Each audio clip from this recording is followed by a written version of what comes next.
تو اس کے حضور آ جھک، اس کے حضور سجدوں سے اللہ کے حضور خراج پیش کر اپنی محبتوں کا۔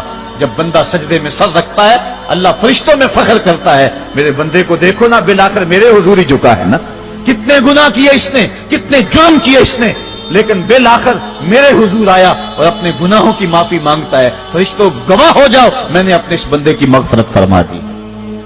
تو اللہ کے حضور نماز پڑھنے والا، بلکہ ایک روایت مستند امام احمد بن حنبل میں موجود ہے، حضور فرمایا جب بندہ نماز کے ارادے کے لیے اٹھتا ہے اور وضو کرنے کے لیے جب پانی کا پہلا قطرہ چلو پہ لیتا ہے، جو ہی اس کے بدن سے وضو کا پانی چھوتا ہے اللہ اس کے گناہوں کو معاف فرما دیتا ہے۔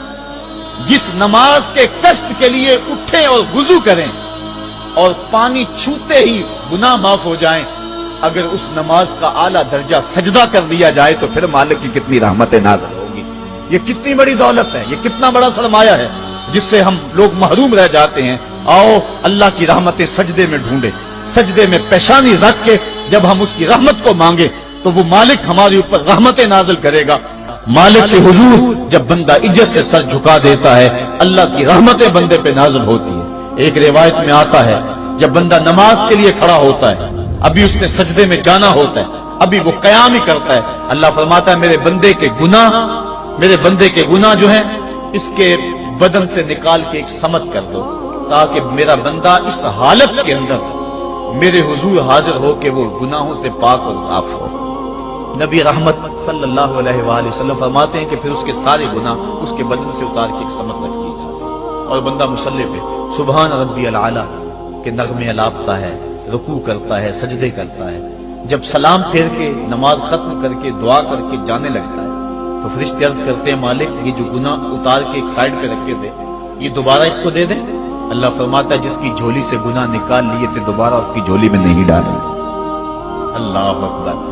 اور ایک روایت کے لفظ ہیں کہ جب بندہ نماز کے لیے کھڑا ہوتا ہے اس کے کندھوں کے اوپر سارے گناہ آ جاتے ہیں اور اس کے سر کے اوپر گناہ آ جاتے ہیں۔ جب رکوع میں جاتا ہے تو کندھوں والے گناہ گر جاتے ہیں، اور جب بندہ سجدے میں سر رکھتا ہے تو اللہ تعالیٰ اس کے سارے گناہوں کو ختم کر دیتا ہے اور وہ بالکل پاک ہو جاتا ہے۔ حضرت سلیمان فارسی ایک دن ایک درخت کے نیچے کھڑے تھے، آپ نے درخت کی شاخ کو پکڑ کے جنبش دی، حرکت دی، موسم خزاں تھا، درخت کی شاخ کے سارے زرد پتے گر گئے۔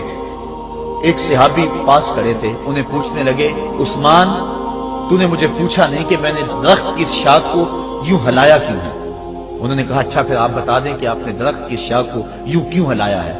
کہا سنو پھر ایک دن میں اور چند صحابہ حضور کے ساتھ جا رہے تھے، رستے میں ایک درخت آیا، اس کے نیچے حضور کھڑے ہوئے، حضور نے اس طرح درخت کی شاخ کو پکڑ کے ہلایا، یوں پتے جھڑ گئے، ہم اس منظر کو دیکھتے رہے۔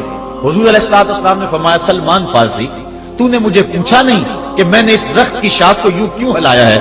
تو میں نے عرض کی حضور آپ بتا دیں کہ آپ نے کیوں ہلایا ہے؟